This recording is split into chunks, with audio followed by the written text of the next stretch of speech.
name is Paul Hellyer, and I am a former Minister of National Defence for Canada. This disturbing message is for the several million Americans and others who were kind enough to listen to the 22-minute presentation at the Citizens Disclosure hearing in Washington in May 2013, and for anyone else who cares deeply about the future of their country and the planet Earth. The U.S. is in grave danger. Strangely, the peril is not from foreign enemies, but from enemies within. So I beg you to listen to a summary of the major problems, followed by some suggestions as to how the U.S. might be recaptured by loyal Americans, to the enormous relief of friends who have been watching helplessly from the sidelines. The stakes couldn't be higher. So I spent the 15 months following the Washington hearing feverishly writing a new book, incorporating what I think every American has the right to know and must know to end the incredible naivety observed at the Citizens' hearing. The name of the book is The Money Mafia, A World in Crisis. Most of my friends, both American and Canadian, tend to agree that the world is in a state of crisis. But very few are aware that the problems are not natural phenomena.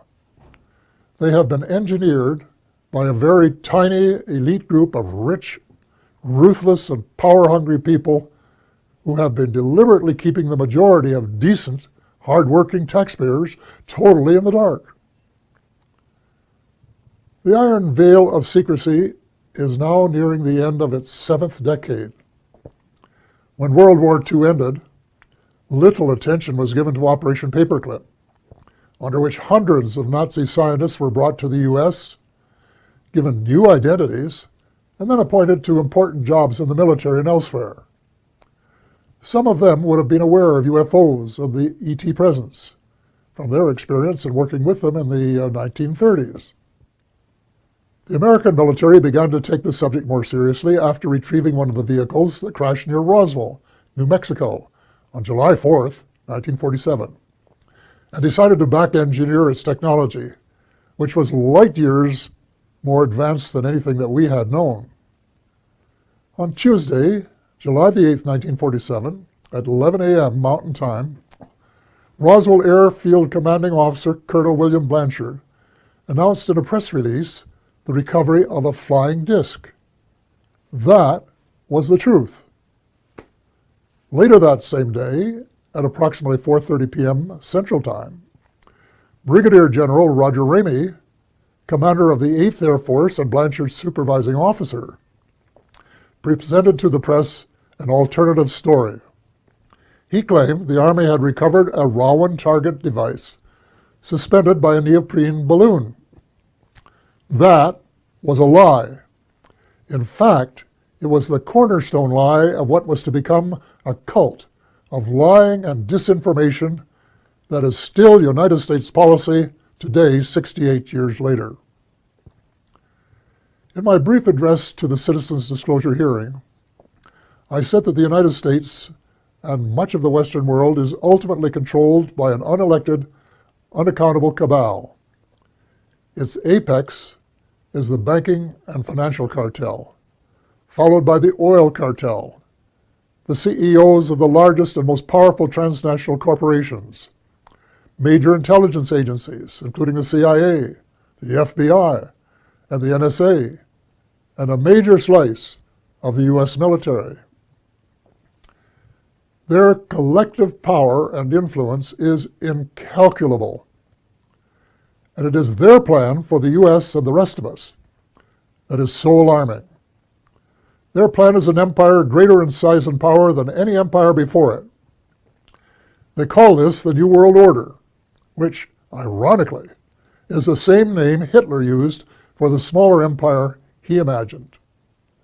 One sure thing, the New World Order will end all pretense of government of, by, and for the people. It will be a dictatorship of, by, and for a small minority of the rich and privileged elite. Much of its power lies in the privately owned banking system. Why monarchs and politicians allowed a private cartel to become the monopoly supplier of new money, we will never know. But this power is almost absolute and can determine the fate of nations and their people. A system where nearly all money is created as debt, and debt that has to be repaid with interest, but where no one creates any money with which to pay the interest, is a dead end that leaves debtors with no alternative but to borrow the money to pay the interest and go deeper and deeper into debt. It's so wildly absurd that a grade 10 student would only need a few minutes to recognize it as one giant Ponzi scheme. Banks can invest $5 million and leverage it to create $100 million in loans that have to be repaid with interest. In effect, they skim 95% off the top of every loan. That is the reason I call them the money mafia. Monetary reform is the most urgent of all essential reforms, and my book contains a specific formula that the brave Occupy Wall Street protesters could have used to advantage when asked, "But what do you suggest?" What they lacked was the answer to that question.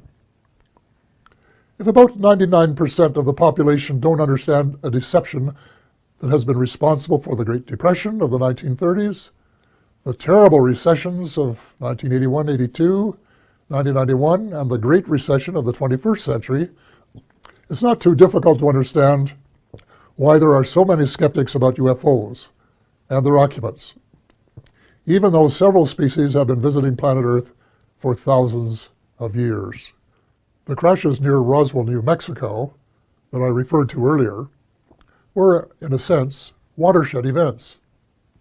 In Canada, Wilbert Smith, a senior officer in our Federal Department of Transport, of which I later became minister, wrote a top-secret memorandum to his boss based on information he had received during a visit to our embassy in Washington.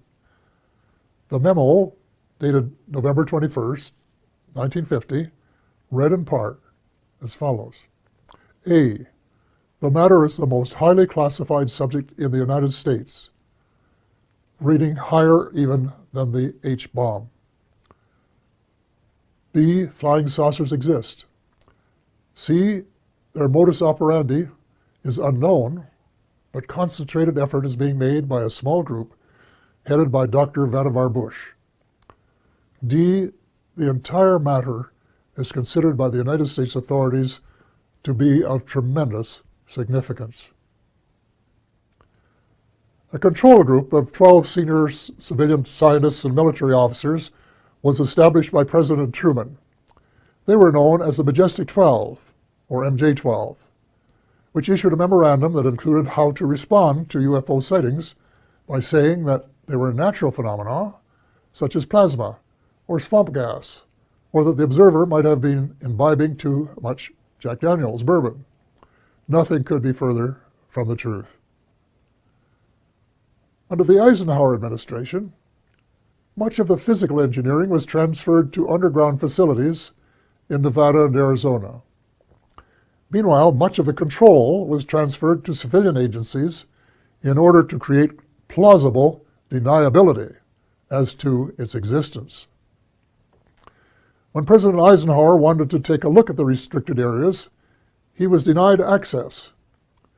It was only when he threatened to send in the First Army that it was agreed that he could send 3 confidants to look at the secret areas, 51 and S4. They reported that the Roswell vehicle was indeed being back-engineered by United States forces. President Eisenhower was so distressed by the situation that he included in his farewell address to the nation that his fellow Americans should beware of the military-industrial complex, which, according to one witness, was his way of saying that the ET file had fallen into the wrong hands. Indeed it had. It was under the control of the military-industrial complex, otherwise known as the financial, intelligence, and military wing of the all-pervasive cabal, which has seized control of the United States and much of the balance of the world. Beginning with Eisenhower, not one of the presidents of the United States has been given completely honest advice by his civil, military, and intelligence advisors, nor fully briefed on the ET presence and technology. The military-industrial complex adopted a strategy of perpetual warfare to enhance its own power and profit. It is inconceivable that this plan was discussed and approved in advance by any American president. Wernher von Braun, the German rocket scientist who came to the U.S. at the end of World War II, told my friend Dr. Carol Rosen, who worked with him, that they, the military-industrial complex, in order to maintain perpetual war, had to have an enemy. First, it will be the communists, he said. Then it will be the terrorists. And finally, it will be the ETs. So far, the plan has been unfolding exactly as forecast. The cabal, sometimes referred to as the shadow government, has been in control. When Sarah McClendon, veteran White House reporter, asked President Bill Clinton why he didn't do something about UFO disclosure, Clinton replied, and I quote, "Sarah, there's a government inside the government, and I don't control it." End of quote. Imagine the President of the United States and Commander-in-Chief of the Armed Forces isn't cleared to know what his troops are doing. Well, with the end of the Cold War, the Pentagon wrote a new defense plan, popularly known as a project for the new American century. It was very far-reaching and involved conquest of much of the world by financial or military means, whichever was easiest. The document, which very few people were aware of, admitted that it was so far-reaching that it might be too much for Americans to swallow in the absence of some catastrophic and catalyzing event like a new Pearl Harbor. Well, Lady Luck appeared to be on their side in the form of September the 11th, 2001. Amateur foreign pilots trained in the U.S. allegedly hijacked planes and flew them into the sides of the World Trade Towers 1 and 2, and then into the Pentagon. Later in the day, the buildings collapsed. President Bush declared war on the terrorists and invoked the provisions in the North Atlantic Treaty under which an attack on any one country is considered to be an attack on all. The reaction was unprecedented since the outbreak of World War II and the later attack on Pearl Harbor. The English-speaking world, in particular, was incensed, and a high percentage of Americans were prepared to nuke the perpetrators. Defense Secretary Donald Rumsfeld soon announced that, quote, that means war against Iraq, end of quote, even though there was absolutely no evidence of Iraqi complicity, none whatsoever. Although most Muslims had been sympathetic to the U.S. in the immediate aftermath of 9/11, as soon as the bombs started dropping on Baghdad, moderate Muslims by the thousand were so outraged and overcome by hate that they opted for a terrorist response. From that day on, it would be difficult to find a terrorist who did not have "Made in the USA" etched on his or her soul. Now, more than a decade later, the situation becomes even darker as the truth about 9/11 begins to emerge from the burial ground of a controlled press. We find that high officials in the George W. Bush administration knew of the attack weeks in advance and made no effort to prevent it. On the contrary, the evidence points to complicity when we find that not just 2, nor 3 buildings collapsed, nor 4, nor 5, nor 6, but 7. Some, if not all, had been rigged for controlled demolition. But that isn't all. A new weapon of mass destruction was used that reduced the concrete and steel to dust before it reached the ground. If you have any doubts about this, get a copy of Dr. Judy Wood's book entitled, Where Did the Towers Go? 500 pages of meticulous evidence. The unfolding story reveals the greatest mass deception in history, with the most universally negative consequences. Far more important than the long lineups for security checks at airports. We have been stripped of our civil rights, one by one, including, I regret to say, habeas corpus, reversing 800 years of progress. Country was set against country, religion against religion. Words like peace and negotiated settlement, which had been possibilities before 9/11, were lost in the jungle of lies. The cabal, also known as the military-industrial complex, was not interested in a just settlement. It wanted perpetual war, and that was what its heinous deception achieved. It also robbed the once great United States of America of its last vestige of moral leadership. Worse, by invoking NATO, it transformed a defense alliance into a US-led task force.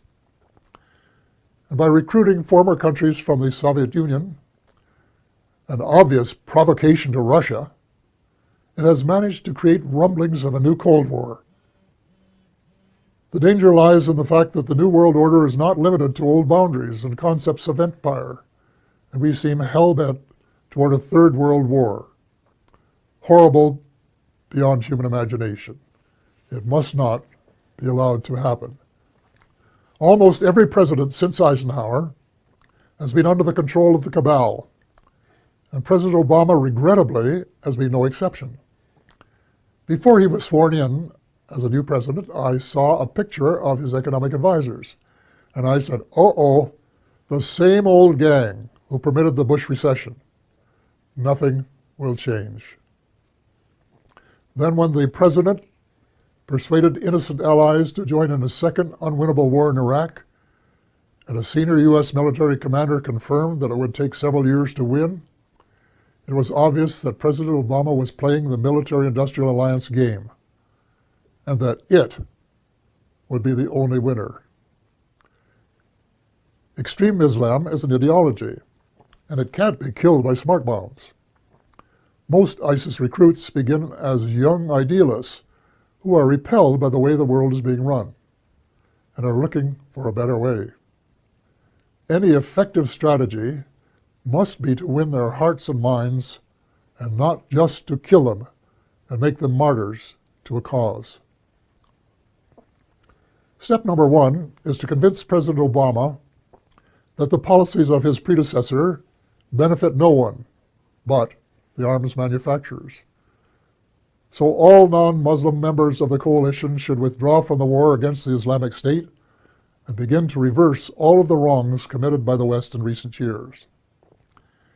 Hate him or love him, President Obama is the only person in the world with the power to lead a penitent United States and its misled allies in the moral and spiritual revolution essential for a world of peace and justice, where the human species has a fighting chance to survive.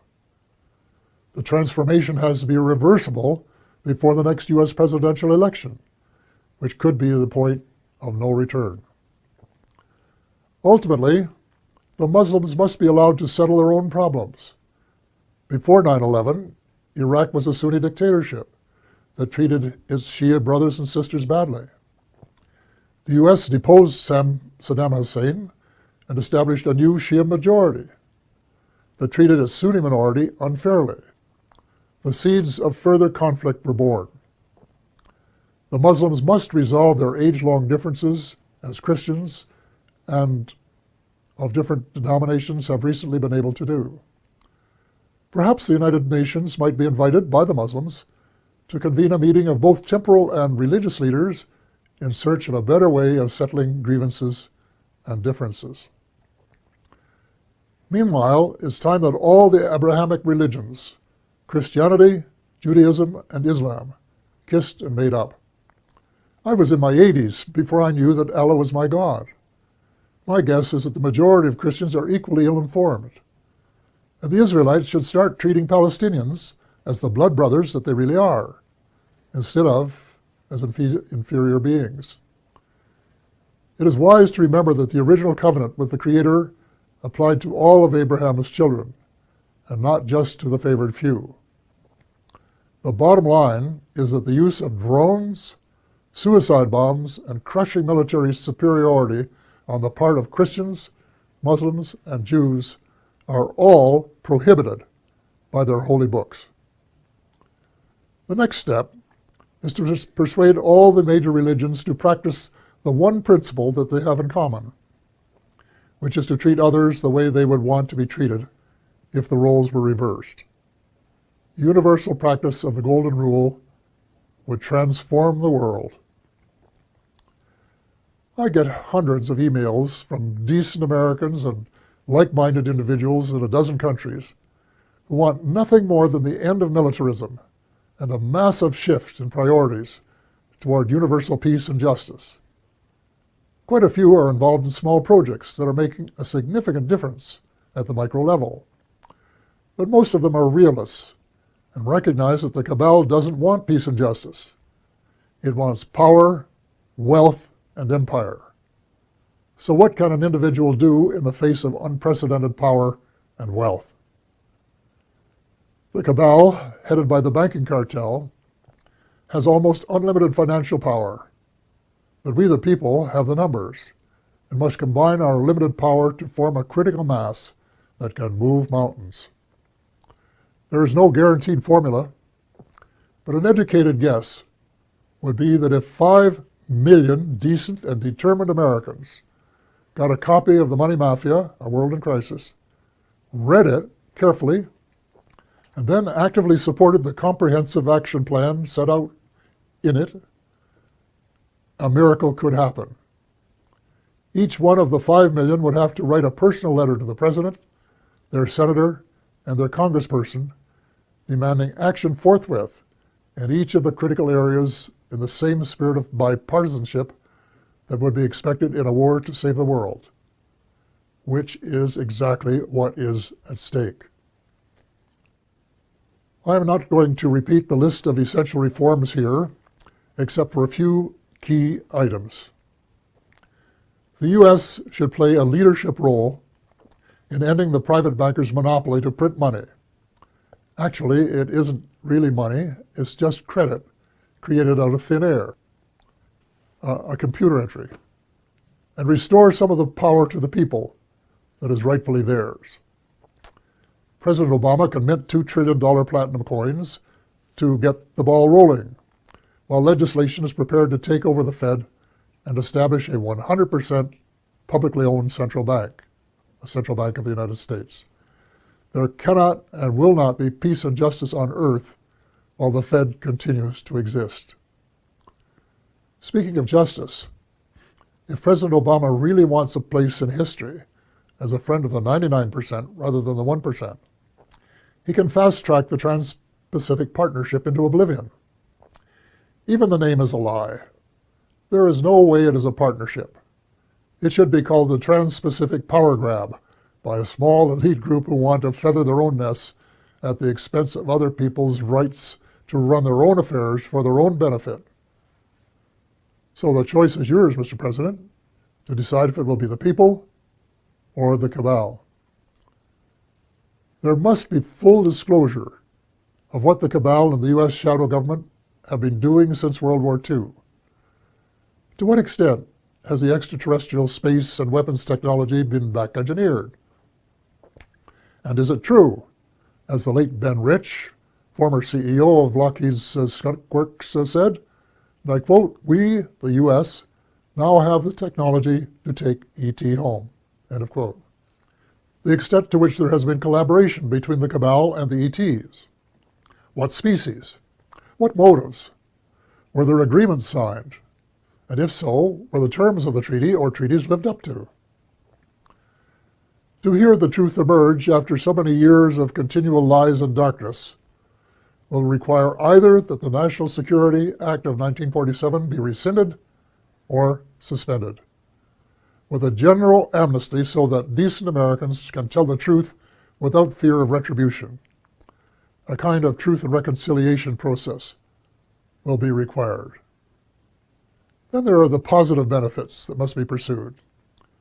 The President must issue an order that would release the secret patents on exotic energy and make them available to the world.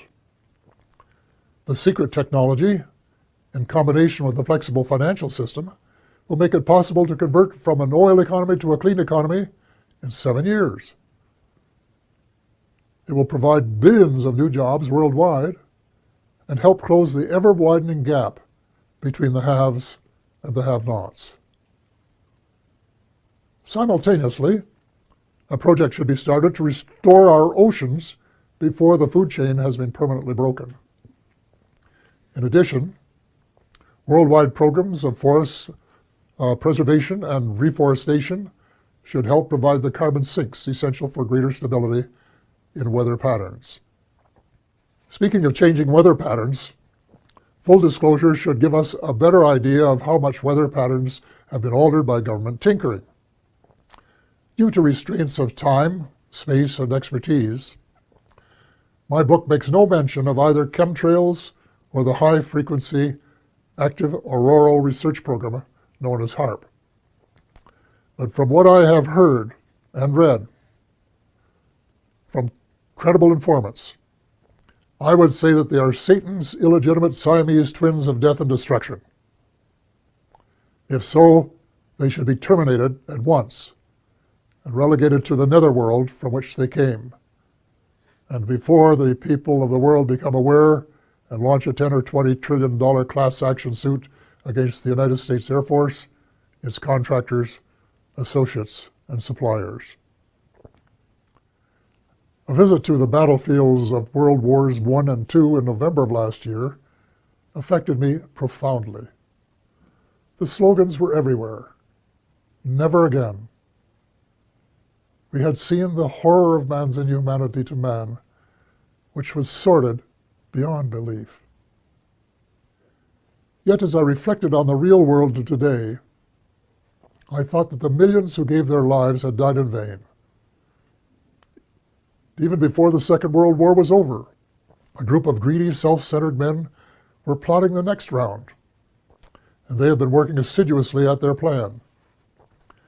The same symptoms of mass unemployment, poverty, and seeking military advantage have been replicated.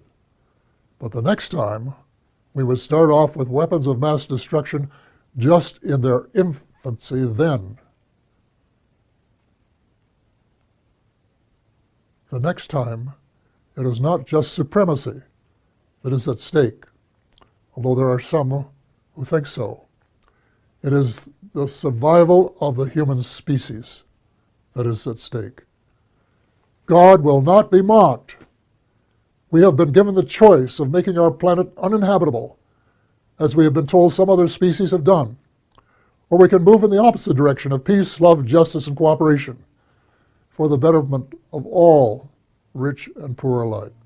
We have been given a few months, not years, to change course before it is too late. The choice is ours. We are the ones who are destined to write our own history.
right, perfect.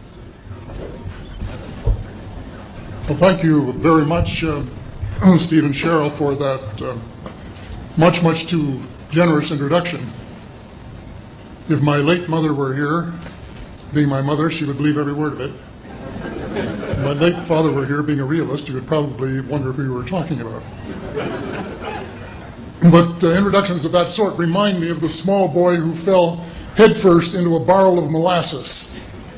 And when they pulled him out, he licked some of the molasses from his face and said, "Lord, make my tongue adequate to this occasion."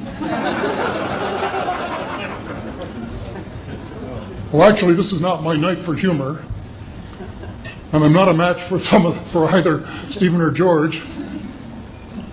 So I'm not even going to try to be funny. Except my first line in this, that's after this wonderful banquet, I think that I have exceeded the feed limit. Bad humor, you better believe it. I wish that I were in a mood for good humor, but I'm not. We are hell-bent in the direction of destroying our planet, and frankly, we appear to be doing very little about it. Decades ago, visitors from other planets warned us about where we were headed and offered to help. But instead, we, or at least some of us, interpreted their visits as a threat and decided to shoot first and ask questions after. The inevitable result was that some of our planes were lost, but how many were due to retaliation and how many were as a result of our own stupidity is a moot point. Wilbert Smith, one of the first Canadians to take an active interest in the subject of UFOs, asked the visitors about the accidental destruction of our aircraft by flying into the vicinity of a flying saucer. The response, and this is Wilbur's words, "We were informed that although a few of our aircraft had come to an unfortunate end by what they considered the colossal stupidity of our pilots, they were now taking corrective measures to avoid our aircraft." I asked them, and this is still Smith, I asked them what happened, and they said, "Well, the fields around the saucers, in order to hold them up, in order to produce the gravity differential, the time field differentials which were necessary to operate the ship. These sometimes produced field combinations which reduced the strength of materials to the point where they were no longer strong enough to carry the loads that the materials were expected to carry." Now, as we know, aircraft, particularly the military type, are built with a rather small factor of safety. And in these regions of reduced binding, the materials are no longer strong enough to carry the load, and the craft simply comes apart. When I read that, I was reminded of the late, great soprano Lily Pons, who used to smash crystal goblets with her high C. She would direct the sound at them, and something in the sound waves would change the structure of the glass, and it would fly apart. Well, this didn't satisfy our military chiefs, who must have thought that it was more important to secure American nuclear superiority, even though using it would result in the annihilation of us all, than to take the hint and start moving the planet back from the brink of global disaster.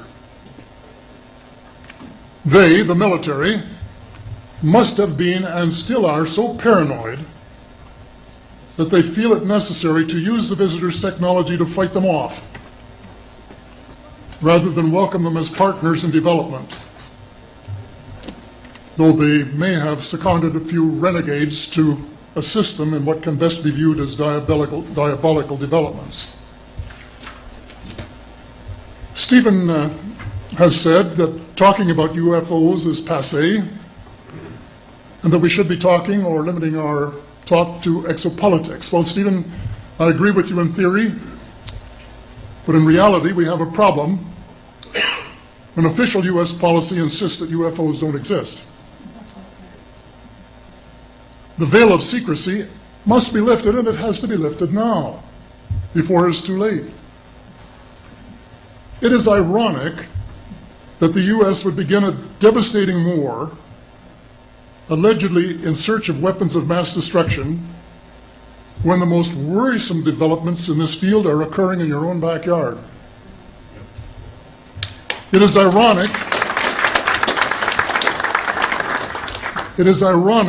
that the U.S. should be fighting monstrously expensive wars in Iraq and Afghanistan, allegedly to bring democracy to those two countries, when it itself can no longer legitimately claim to be called a democracy, when trillions, and I mean thousands of billions of dollars, have been spent on projects about which both the Congress and the Commander-in-Chief have been kept deliberately in the dark.